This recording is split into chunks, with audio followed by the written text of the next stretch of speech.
Hello, I'm Leo from France. I'm volunteering here at the coffee shop, so please come whenever you want, it's great.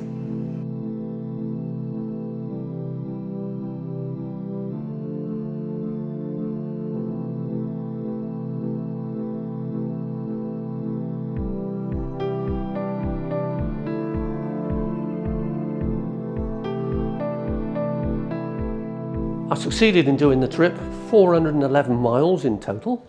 It took me 9 hours to get down and around about the same to get back, but we stopped overnight at the Land's End Hotel, which was very helpful from their point of view.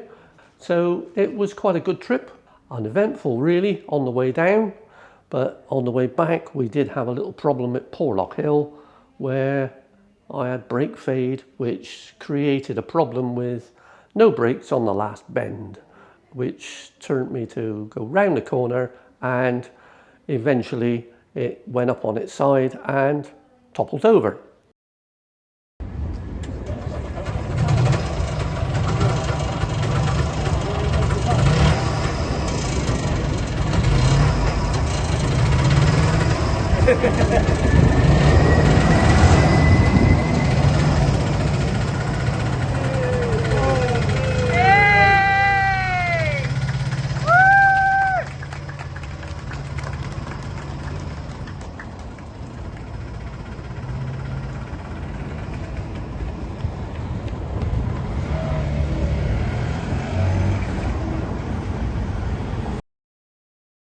We corrected that by lifting it back over again and finished the rally run off with no windscreen, no mirror and no rear light. But we got back in time. It's been a very successful event, raised around £3,658, but the Just Giving is still open if anybody would like to make a donation.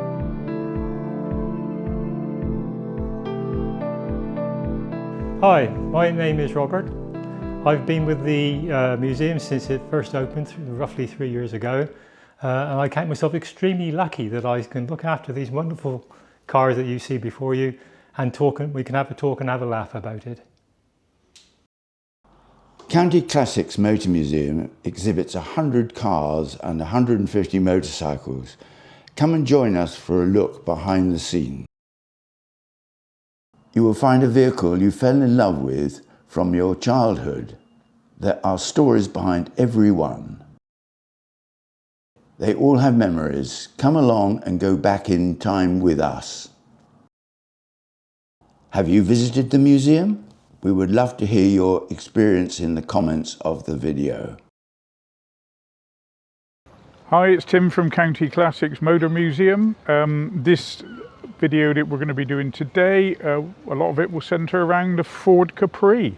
So we're going to start off with one from my own collection, which is a 1978 Mark II 2-litre S. Sometimes referred to, mistakenly, as a JPS. Let me just explain that a little bit.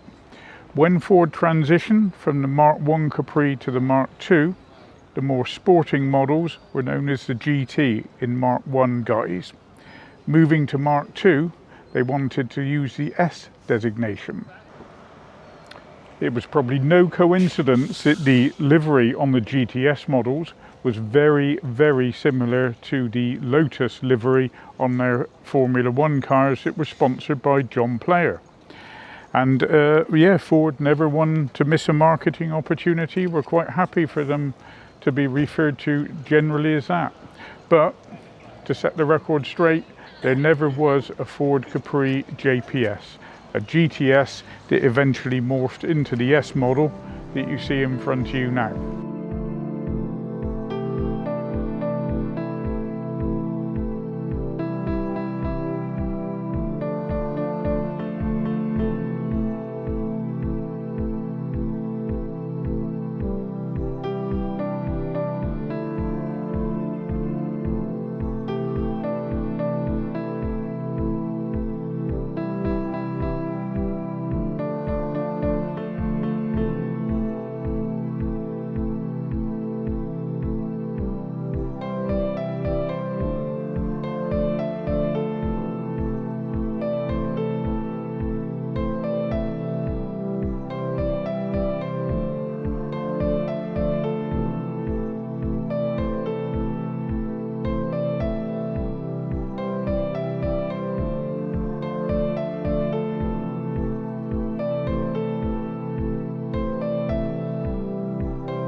So you may also wonder why there's a tie hanging off the door mirror.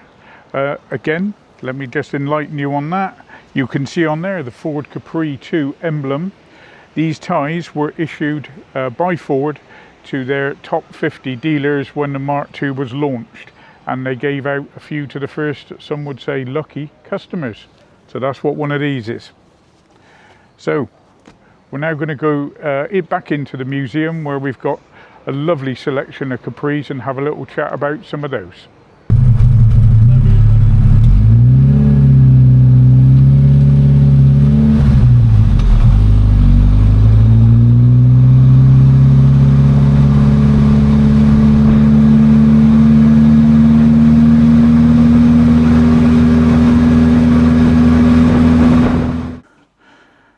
So following on from what we were talking about with my Mark II 2-litre S, what we've got here is a fantastic example of the GTS model.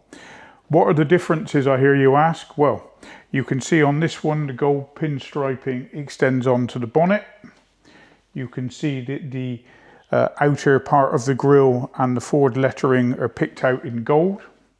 And perhaps of more significance, the wheels are a gold colour in the centre, and inside the car the upholstery is black vinyl with the gold cloth trim through the centre of it.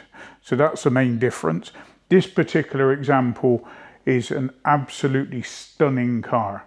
It was restored, we think, about 27 years ago by a gentleman down in Cornwall who had his own body shop. It was his personal car, and it's been done to an amazing standard.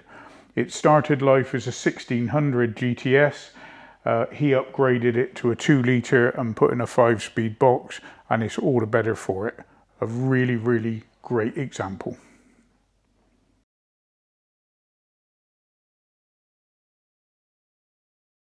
Again, just as a little bit of a nod to what we were talking about with the Lotus colours and the look-alike, there you are, John Player Special British Grand Prix, and you can see the similarities in the colour scheme. So this is just one of several Capris we've got in here, and now we're going to show you another one. So another of our fantastic Capris. This one is a Mark II model.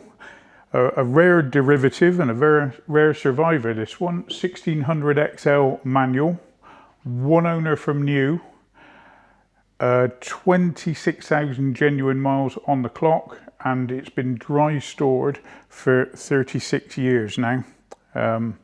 Presented here in totally original condition. It's never had any restoration, and mechanically it's all as it left the factory. A real good example of a car that was once everywhere and now it's nowhere. Unless you come to County Classics Motor Museum, of course, and then you'd see our one.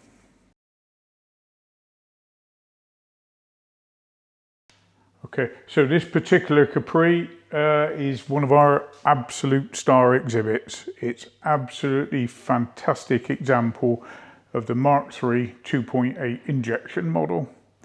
Rather a special car, this one. Sold new by Abbey Garage in Street, and just the one owner. The owner used it up until 1990, and then it was mothballed thereafter.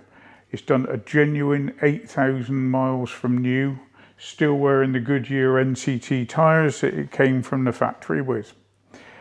Patrick acquired it for the museum in 2013. It was gently recommissioned, but not actually used on the road. And it's presented here in just superb original condition.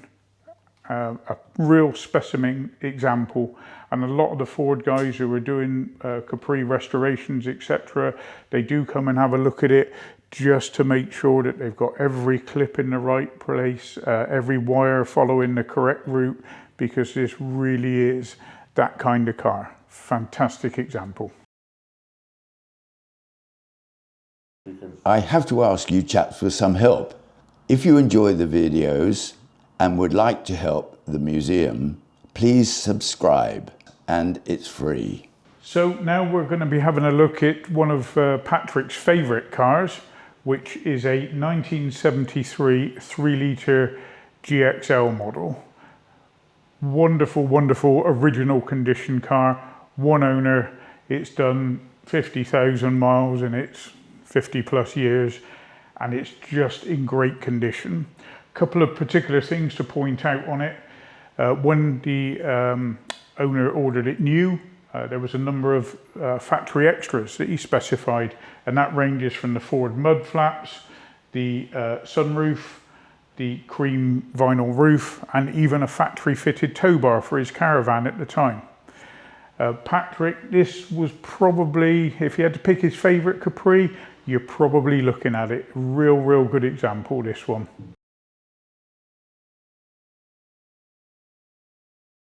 So another of our little new exhibits that have arrived here. This is with us courtesy of East Devon Slot Racing Club. They very kindly made this track for us. It's all genuine 60s and 70s track, Armco and the other bits and pieces like the flags, and all the cars that are on it have been all donated by the various members of the club.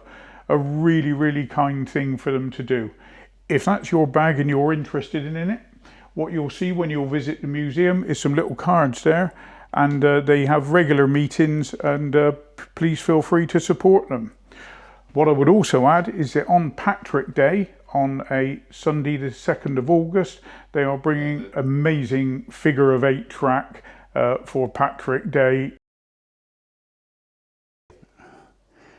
If you're a member of a club, society or any group looking to visit the museum, we would be very pleased to provide you with an experienced member of our staff to tell you all about our exhibits and answer any questions that you may have.